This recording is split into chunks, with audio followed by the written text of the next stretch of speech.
Thanks for joining this session to talk about the importance of decision making and how to be an effective decision maker. Today, the focus of this session is going to be introducing the importance of decisions and kind of what's weighing on us and how we can think about decisions more effectively. And then it's going to be looking at what we call the decision-making matrix, which is a tool that will help you quantify, which helps you identify which decisions actually make most sense for your current situation. So let's start by just talking about decisions. We are presented with more options than there are decisions available. And you hear this in common expressions of you can't do everything, or you got to choose something, right? And that's because we have more options than there are actual decisions available. And that really comes down to the limited resources that every single person on the planet has. We all have limited time, energy, and money. And it's on us to decide, how do we actually want to spend those resources, right? How do we want to focus our time? How do we want to focus our energy? And how do we want to focus our money? So within making decisions, every single person makes countless decisions every single day, from when to set your alarm, from snoozing your alarm, to which alarm to get up at, to what clothes you want to wear, how many scoops of coffee you want to put in the coffee maker, where you want to sit, if you want to use your phone. If you're on your phone, do you want to check your email or social media, or text your friends or call somebody, or whatever that looks like. That's just in the first 15 minutes of waking up. So every single day we're faced with countless decisions, and ultimately it's on us to weigh the options that we're exposed to and identify which one is the appropriate decision for me right now.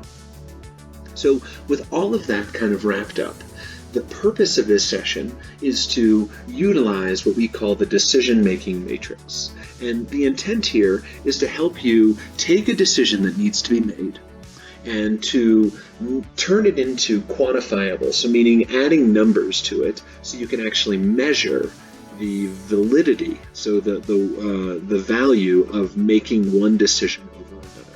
So what we're going to do today is we're going to go through a few different examples. And I'd like you can shuffle through this video and you can see that each of these examples is outlined in the video, where you can click each individual section that may make sense to you. But first, I want to introduce the decision-making matrix. So what's happening here is, in this section right here, we're identifying a decision that needs to be made. And then in this section here, we're outlining the actual options that you have to choose from. So in this decision-making matrix, just for an example, there are 5 examples here. Sometimes maybe you only have 2 examples, sometimes you'll have 3, 4, 5, sometimes you'll have many more. The reason we break it down to 5 is, like I mentioned earlier, oftentimes we have many more options than we have decisions to make. So if we can narrow down our options, it then helps us make more effective decisions because we're less distracted by so many options. So in this case, we're going to be looking at 5 different options. The next stage is introducing the qualities of this decision. So basically, what are you looking for? What factors are you considering while making this decision? And then we need to weight each of these decisions. And if you see in this ranking down here, there's 2 different categories of ranking. So first, there's the ranking of the weight of each of the variables associated with the decision. So 3 is very important, 2 is pretty important, 1 is important. The reason there's nothing less than important is it wouldn't be a quality factored into your decision if it wasn't at least important. And then this is where the real work comes in utilizing the matrix. Is in the next category, we have if it meets the need of 3, very true, if it's 2 is true, 1 is fairly well, and 0 is not at all. So this is where we actually enter in the information of saying, for this specific example and this specific quality, it either meets the need or doesn't at all, and somewhere on that spectrum. Ultimately, after you identify your options, first, after you identify the decision that needs to be made, you lay out your options, you identify the qualities that you're factoring into making this decision, and you apply a weight to those decisions. And then you're going to come in here and actually rank each of these options against these qualities. Then up here, it's going to tell you a score. The higher number indicates a more worthwhile decision, and that's indicated here in the How to Use section. So let's look at this. We'll go into example 1 of picking a college. What university to choose for my college experience? So here we've just listed 5 random examples: the University of Colorado Boulder, Ohio State University, Penn State, University of Miami, Florida, and then you're considering first year at a community college. Then the qualities of this decision. Offers my interested majors, so does it offer a major that I'm interested in? Cost I'm factoring in, right? Is it in-state or out-of-state? Is it a private school? Is it a public school? Is there funding available either through scholarships or financial aid? Does it offer my kind of desired college experience? And I would encourage you to think about what that looks like. Do I want to be in a college town where everywhere I go is, it seems like there's students everywhere? Or do I want to be in a proper city? Or do I want to be in a really big school or a much smaller school? Proximity to hometown. Do you want to be able to go home every Sunday to do laundry at your parents' house? Or would you want to, be a few hours away or even states away and, be comfortable there? And then prestige. If the credentials in that university are going to be beneficial in your future, degrees that you want to get. Let's say you want to go into law school or medical school, and your undergraduate degree is important from a credential standpoint, or depending on your career aspirations. So what we've then done, and again this is just for an example, I've indicated that if it offers my interested major, that's the most important, right? So it's very important. The cost is very important. Desired college experience is still pretty important, and proximity to hometown and prestige are important, but they're less so than these other 3. So now what we've gone through, and let's just look at one example. Let's say Ohio State University. You have an interest in going into, within the College of Business, when you get to school, you want to study marketing. So if it offers your interested major, this one is very true. It does have a marketing program, and even within Ohio State University's marketing school, there's a wide variety of different aspects of marketing that you could consider. Costs. Let's just say hypothetically you're from Massachusetts, so this would be an out-of-state school for you, so it's going to be more expensive. And it's a much larger institution. You're living in a city, so the cost of living is going to be possibly higher as well. So cost, we're going to say fairly well. Desired college experience. Again, it's in the city. It's a very large school, one of the largest schools in the country. So it's pretty true. It's true that it's going to offer your desired college experience. Proximity to your hometown, it's maybe a long drive or certainly a flight, but it's not the difference between, being from Massachusetts and going to school in Washington State or California. And then prestige. Ohio State University does have valuable credentials, and they have many master's programs and doctoral programs. So prestige, let's just say hypothetically it's very true.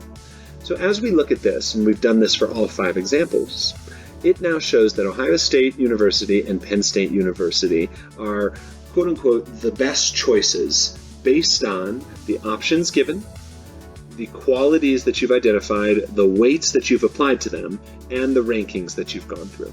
So now this is helping quantify and decide, all right, University of Miami, Florida has the lowest rank. And if these truly are the qualities that I want to measure, this is not the appropriate school for me. Let's move on to picking a major. So again, what major should I choose?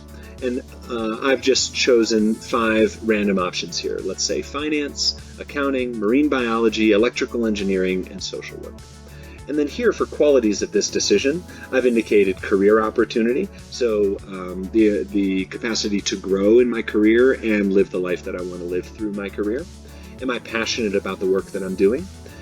It's reasonably easy to pass. So let's say it's important that you really want to get a degree and you want to do it, and you're willing to put in the effort, but you don't want to sign up for something that's going to be extremely difficult, and you'll make other sacrifices and not be able to work or be in student organizations or develop relationships. let's say you have a goal of graduating within 4 years because of, let's say, financial reasons. You only have financial aid for 4 years, so you want to graduate in 4 years. And then an anticipated salary above $60,000 annually. And let's say this one right out of college, the likelihood of getting this right out of college. So, and again, $60,000 is just completely arbitrary. I've then applied weights to it, where career opportunity, passion, and anticipated salary above $60,000 annually are my most important qualities.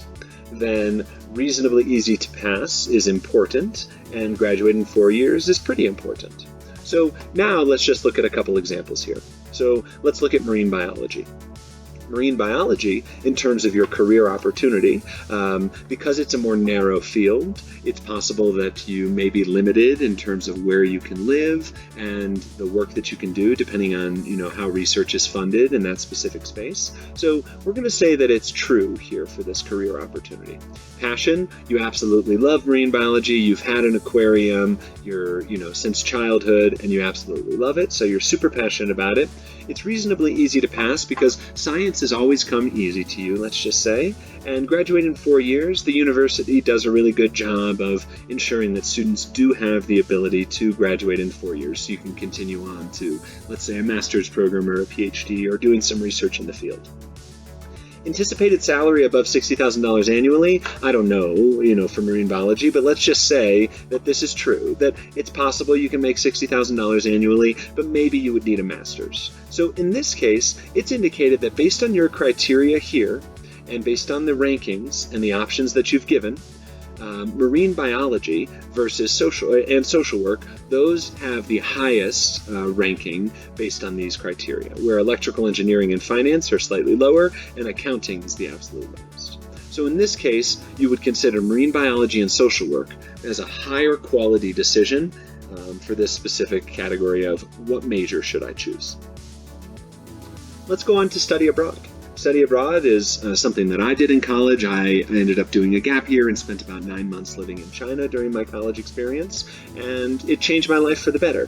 However, one challenge that, when I used to work as a study abroad advisor, one challenge that I worked with many students on is that they struggle to make decisions and pick between these different options. And I think it's important to know that when you're down a path that is the right path for you, oftentimes you're going to have competing priorities, and decisions are going to be very difficult to make because both options or all options are going to be objectively great. Now you're just picking between which one is even greater and best for you.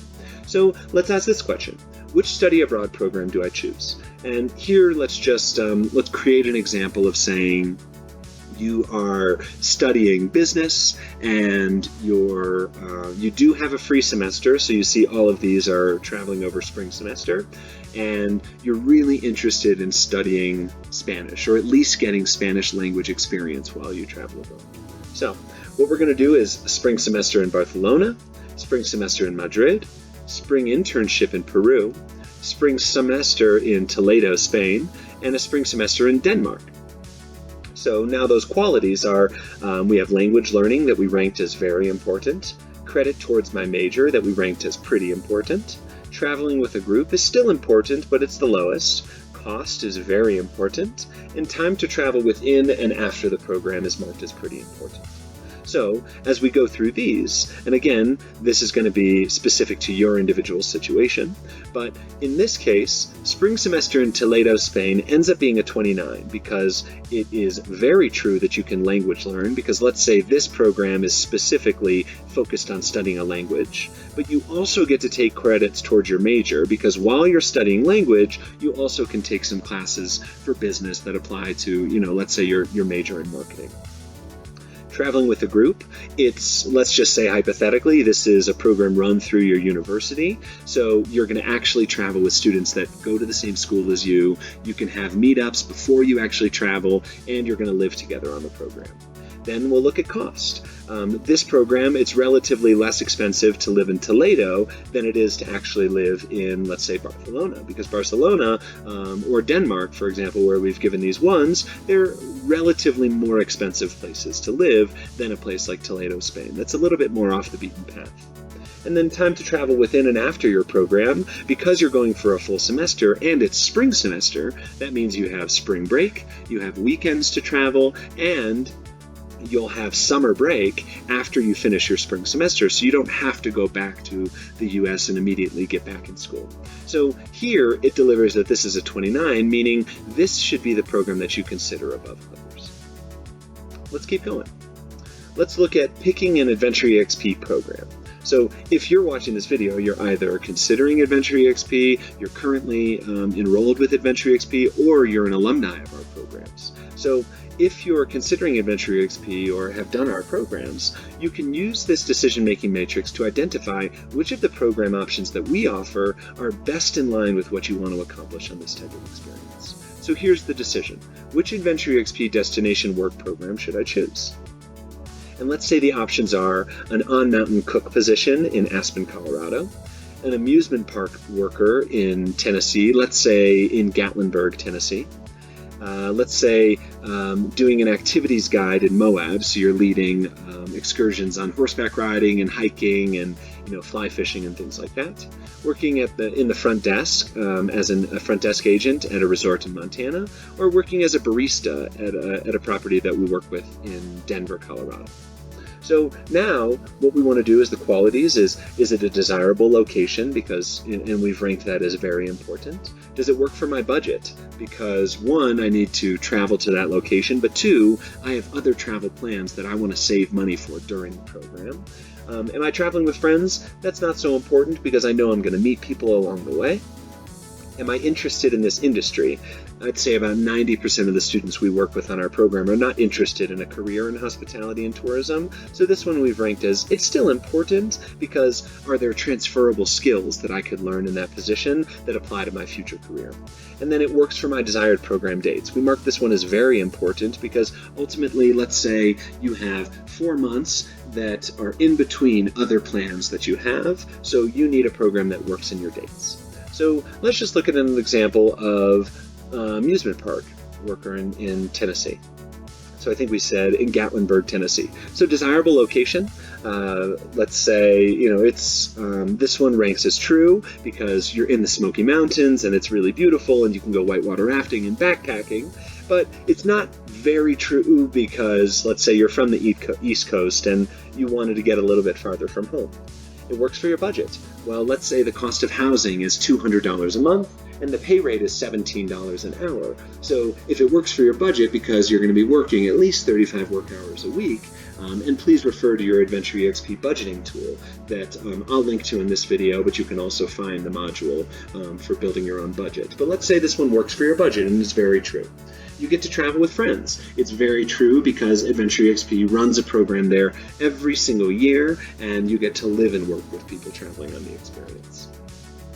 You're interested in this industry, let's just say fairly well, just because customer service and getting to work with people, and maybe you're interested in engineering, for example, and then you get to be around all the engineers that are working on the roller coasters. And then it works for my desired program dates. Because it's a year-round amusement park, it could be flexible and it could work for whatever, whatever timeline you're interested in traveling. So for this one, it was marked as a 28. Now, relative to the other options, based on the categories that I've done in this section, it looks like being a front desk agent somewhere in Montana with one of our partner employers there is relatively a better decision for you to make because it ranks as a 31. The last example I want to look at today is picking a career. Everybody says, everybody asks you, what do you want to be when you grow up? And it seems like this trajectory that you're on, being in high school, graduating high school, maybe going to work, or maybe going and enrolling in college, or traveling and taking a gap year and things like that. It's all in this what we call the career process flow. So this is an important decision that oftentimes you discover along the way, but which career path do I want to choose? Let's take these examples, and what I've done is I've equated the exact same majors from picking a major example, and I've just picked a random job associated with those majors. So for let's say you were studying finance and you want to be a Wall Street financial analyst, so in New York, in Manhattan on Wall Street. Or for accounting, you want to be a corporate tax accountant. In marine biology, to be a marine biologist, an electrical engineer, or a social worker. So in this case, let's take these qualities of, is there work-life balance, meaning do I have a job that still allows me to live the life that I want to live, both socially, meaning I have enough time and energy, but also do I have enough money to live the life that I want to live, meaning being able to buy a new mountain bike if I feel like it, or go on family vacations and be able to raise a family and own a house and a car and things like that. The second one is career growth and upward mobility. So this one we've applied, it's pretty important, so being able to grow in that career. Enjoy the work you're doing, so let's call this passion. This one is marked as very important. Ability to travel, because you absolutely want to be able to travel, either for work or outside of work, because work is not going to be so demanding, or maybe you have the ability to work remotely, so it gives you that flexibility. And then work values mental health. That one we're going to rank as still important, but it's the lower weight of them. So let's just take an example here. Last time we looked at marine biology, so let's look at electrical engineer. For work-life balance, we're going to say this is very true, because an electrical engineer, you could work for a corporation where you have the flexibility to come in Monday through Friday and have a more structured schedule of working kind of a 9 a.m. to 5 p.m. So for work-life balance, you still get to live the life you want to live. Career growth and upward mobility, let's call this a 2. And the reason I say this one, just again, it's all hypothetical, but for this one, let's say you're a really good engineer, but you don't really want to manage people. And in engineering, really kind of the next stage is going from the really technical design aspects of engineering to going into managing other engineers. So maybe upward mobility isn't as available as in other positions. Enjoying the work that you're doing, getting to work with your hands, getting to work with technicians, and seeing how full systems work and breaking them down into smaller, more simplified pieces. So let's call that very true. Ability to travel. Let's say that's true because it's more of that kind of corporate job where you do have free weekends and maybe you have the flexibility to work remotely. And work values mental health. Let's say this one is fairly well in that the company you work for has resources where you have good health insurance and therefore can have a therapist and things like that, but it's really challenging work and maybe it weighs on you a lot because there's a lot of pressure. So ultimately, the decision here is in choosing a career path. This is a 27, which is on brand with marine biologists. Now, by the way, likely if you're choosing a career, these are going to be much more they're going to be more related positions. Maybe this one's going to be electrical engineer at GE versus electrical engineer at Procter & Gamble versus electrical engineer at Tesla, automotive. And those are going to be more quantifiable for you to decide which options make more sense. These I just wanted to be consistent with the majors that we talked about, even though the reality is when you're picking a job, it probably won't be this diverse. I encourage you to download this file and save it onto your computer and come back to it as you're approaching decisions. It could be decisions about where do you and your friends want to go on vacation on spring break. It could be decisions about what student organizations do I really want to focus my time on, or how do I choose a part-time job while I'm enrolled in college? How do I decide between buying a car versus leasing a car, or buying a house versus renting an apartment? What it does is it allows you to quantify these options and then narrow it down to help you make effective decisions. This tool is only as powerful as you make it. And what I mean by that is you want to make sure you're asking the right questions. You want to make sure you're considering the right options and that these options are specific. And you want to make sure that the qualities and the ranking that you give those qualities are legitimate. And you're being honest with yourself about what actual qualities am I considering. A really good example for career is sometimes it's uncomfortable to talk about money. And especially, let's say at 19 years old, how can you possibly know how much money you're going to need in your life? Well, then it's about asking yourself these questions in terms of money isn't the end-all be-all, and in my opinion, money doesn't drive happiness, but money drives choices, and the more choices you get to make, then the more happy you can likely be because you get to actively choose what option makes most sense for you. So as you start asking these questions and identifying what's important to you, be specific and honest with yourself with the qualities and how much weight you should actually give them.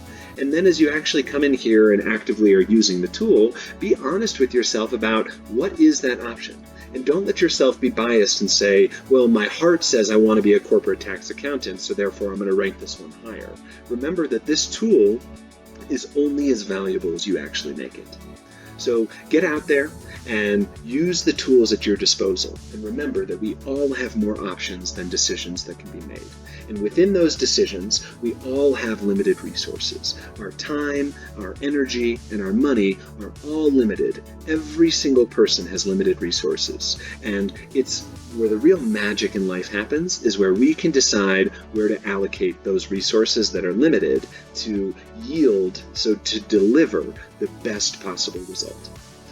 Let your AdventureEXP individual guide know if you have any questions, and work with us if you want to develop an individual decision-making matrix for a specific decision that you're working with. So thanks for joining us today, and stay tuned for more modules coming in the future.